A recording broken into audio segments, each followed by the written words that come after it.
Hello friend, welcome to smart classes. आज का topic होने जा रहा है हमारा अभिप्रेरणा क्या है, किसे कहते हैं, अर्थ, परिभाषा एवं प्रकार। सभी छात्रों के लिए इम्पोर्टेंट है। तो देखेंगे अभिप्रेरणा क्या है। किसी व्यक्ति या फिर बालक में किसी कार्य को करने के प्रति उत्सुक यानी या फिर इच्छा जो जागरूक होता है उसे हम क्या कहेंगे, अभिप्रेरणा कहलाती है। अभिप्रेरणा व्यक्ति को एक निश्चित उद्देश्य की प्राप्ति करने हेतु प्रेरित करता है तथा उसे तब तक क्रियाशील बनाए रखना है जब तक कि वह उद्देश्य को प्राप्त नहीं कर लेता है। यानी कि अभिप्रेरणा वो चीज़ है जो जो चीज़ को हम पाना चाहते हैं उस चीज़ को जब तक पा ना ले तब तक वो हमारी इच्छा को बनाए रखता है, जिससे हम कोई भी कार्य को आसानी से कर पाते हैं। उसे हम अभिप्रेरणा कहते हैं। किसी कार्य को करने की इच्छा या रुचि का होना अभिप्रेरणा का अर्थ कहलाता है। अभिप्रेरणा का अर्थ ही होता है इच्छा को जागरूक करना। उसके बाद आता है परिभाषा। तो गुण के अनुसार जो है वो कह रहे हैं कि क्रिया को उत्तेजित करने या फिर नियंत्रण करने तथा नियंत्रण रखने की प्रक्रिया को अभिप्रेरणा कहते हैं फिर कहा जाता है।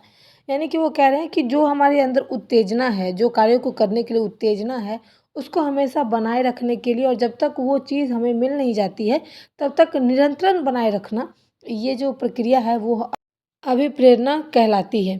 वुडवर्थ के अनुसार उन्होंने कहा है कि व्यक्ति की दशा का वह समूह जो किसी उद्देश्य की पूर्ति के लिए निश्चित व्यवहार को स्पष्ट करता है उसे हम क्या कहेंगे, अभिप्रेरणा। यानी कि व्यक्ति की जो दशा है, जो उसकी मनोदशा है, जो उसका उद्देश्य है, जब तक वो पूरा नहीं हो जाता उसके निश्चित व्यवहार को स्पष्ट करने का काम जो है वो अभिप्रेरणा कहलाती है।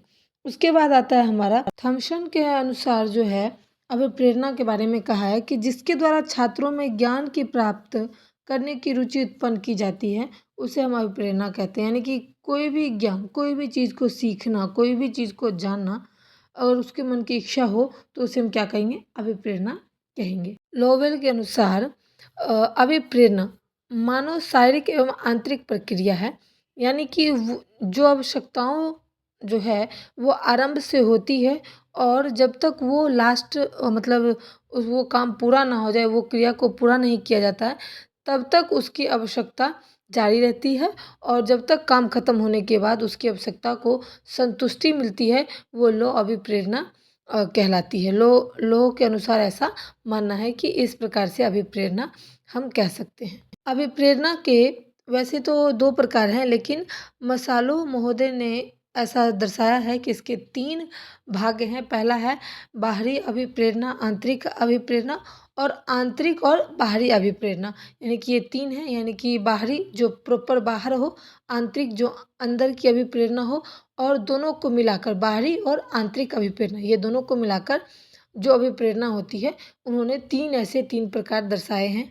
पहला है आंतरिक अभिप्रेरणा, जो कि बालक किसी भी कार्य को करने के लिए खुद से प्रेरित होता है, उसे किसी भी टीचर की, किसी की भी सलाह की ज़रूरत नहीं होती है, उसे हम कहेंगे आंतरिक अभिप्रेरणा। वो खुद से प्रेरित होता है। जैसे कि मान लीजिए अगर कोई बच्चा कोई कोर्स करना चाहता है, वो खुद उसके बारे में जानता है, उसके बारे में अपने आप तैयारी करता है, तो वो एक आंतरिक प्रक्रिया है। लेकिन अगर यही चीज़ किसी से पूछेगा, किसी से डिस्कस करेगा तो वो बाहरी अभिप्रेरणा हो जाएगी, क्योंकि वो दूसरे से मिली हुई अभिप्रेरणा है, जागरूक है। लेकिन जो खुद जागरूक होते हैं, खुद की जो इच्छाएं होती हैं उसको पूरा करना आंतरिक अभिप्रेरणा के अंतर्गत आता है।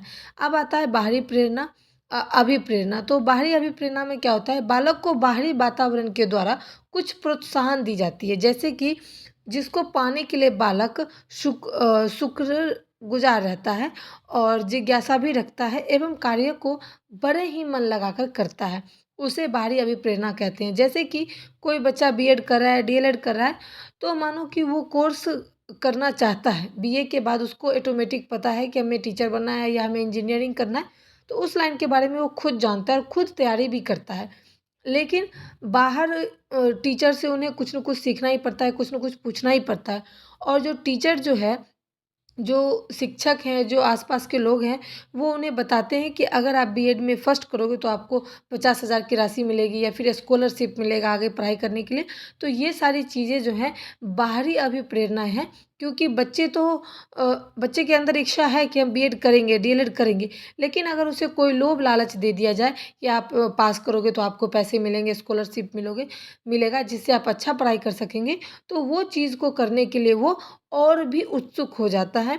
बाहरी वातावरण को देखकर, सुनकर वो और भी जागरूक होता है, तो उसे हम क्या कहेंगे, बाहरी अभिप्रेरणा। आंतरिक और बाहरी अभिप्रेरणा को मध्यम वर्ग के अभिप्रेरणा माना गया है। मध्यम वर्ग यानी कि बीच में जो आते हैं उसको मध्यम वर्ग की, जैसे कि सुरक्षा, संबंध स्थापना तथा सम्मान की आवश्यकताओं के लिए अधिक प्रभावशाली होती है, उसे हम आंतरिक और बाहरी कहते हैं, कि जो हमारे मन में हो और जो बाहर के लोगों से पूछ कर भी उसका मान दिया, सम्मान दिया, संबंध बनाना, ये सारी चीज़ें को देखते हुए ये अधिक प्रभावशाली हो जाती है।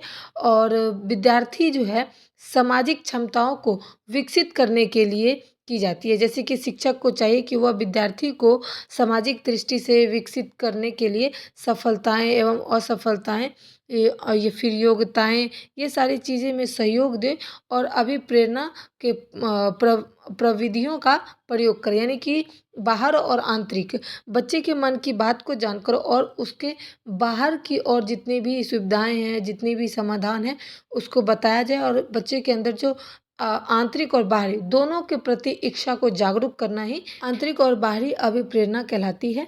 तो उम्मीद करती हूँ मैंने इस टॉपिक को अच्छे से समझाया है। अभिप्रेरणा क्या है, किसे कहते हैं, प्रकार, परिभाषा, अर्थ। और वीडियो पसंद आए तो like share support. Thanks for watching my video.